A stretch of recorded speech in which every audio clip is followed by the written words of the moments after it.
Hey friends, Dr. Uyiosa here, and if you're a student, then you need to stop and watch this video on how you can save, manage, and make more money whilst you're a student, because the following things that I talk about helped me go from having £0 to having over £10,000 when I graduated from university.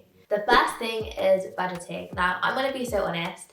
When I was in university, I didn't have a target. I didn't have a reason as to why I wanted to save. I just thought saving just in case I needed it would be a good idea. And at the time, because I didn't have a clear target, I set out a fixed amount every single month that I wanted to save. So if it was £200 a month or £300 a month, then I would do just that. Now, they may sound like really small amounts of money, but think about it. You are in uni for at least 3 years. I was in university for 5 years because I studied medicine. But if you are to save £200 every month for 3 years, you will end up with £7,200. And if you save £350 a month for 3 years, then you'll end up with £12,600, which, depending on where in England you live, is actually enough to put down as a 10% deposit for a house that costs around the £120,000 mark. And I'm not gonna lie, budgeting as a student sounds so complicated. It's giving spreadsheets, receipts, loads of documents, but to be honest with you, it can be simplified. It's literally knowing, okay, every single month I'm getting this amount of money, and that would be classed as your income, and every single month I'm spending roughly this amount, and that would be your expenses. And it's just having a look at your expenses to see, okay, what things can I cut down on to make sure every month I'm saving a set amount, and then repeating it month in and month out. And if you have the capability to, trying to think of creative ways that you can increase your income whilst you're in university so that you can put more into your savings pot. One of the perks of being a student is that you very rarely have to pay for anything full price. And let's be honest, if you don't have to pay full price for it, then why should you? Most retailers will offer in-store discounts, and that can range from 10% to 30% depending on the retailer. There are also apps like Student Beans and Uni Days, which have a list of different companies that offer student discounts. And I know that from time to time, Pure Gym do offer student discounts, and the gym as well. So if you are about to pay for something, it's always worthwhile checking on the app to see if they have any discounts, or asking the person behind the till if there are any student discounts if you are able to confirm that you are a student,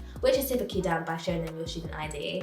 And the benefit of this is that the cheeky £2 or £5 that you have saved can go into your savings pot, and then your saving pot gets bigger and bigger and bigger, until it gets to a point where you're so excited to put money into it just to see how big it can get. Internships. Honestly, I wish I knew about internships a lot sooner. I personally found out about internships in 3rd year, but they are a game changer as a student, because the majority of internships, if not all of them, are paid. And the reason why this is amazing is I know people who have made thousands of pounds from their internships, which they were later able to convert into a graduate role, and with the money that they got from their internships, saved it and were able to purchase a house by the time they graduated.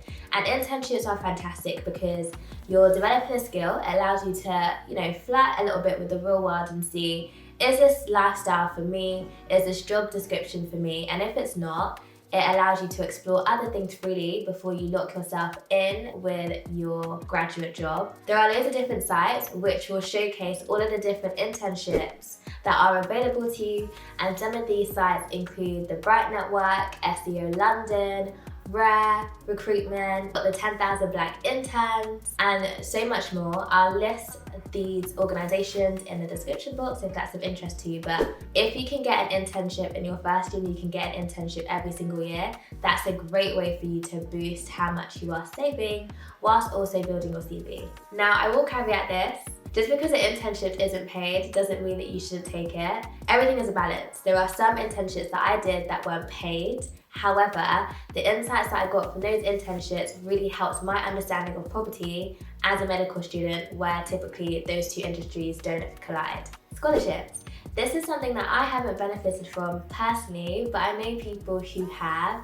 And if you have a skill set that you're really, really good at, and that could be singing, it could be something creative, it could be academia, it could be a sport, like whatever it is. See if the university you're applying for offers scholarship opportunities where they may be able to cover all of your fees or cover your living expenses.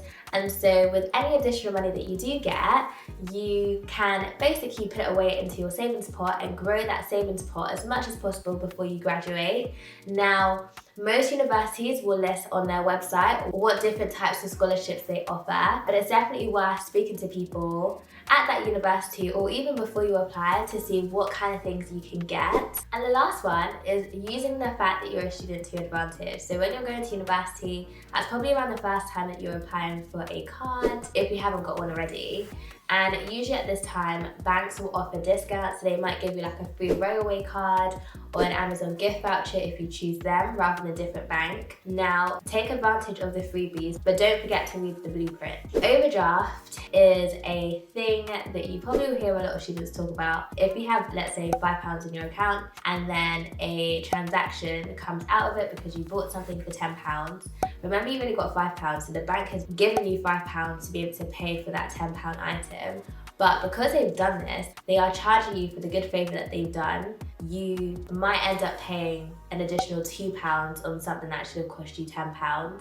Before you sign any new deals with any banks, always ask them about their overdraft fees and try to get a bank that doesn't charge you any overdraft fees, or if they do, it's a teeny tiny amount.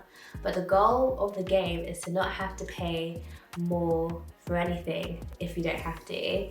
So try your very best not to incur any overdraft charges. If you are interested in how to create your own personalized budgeting template, then I will put a link here to a video that I've created on this. So yeah guys, that brings me to the end of the video.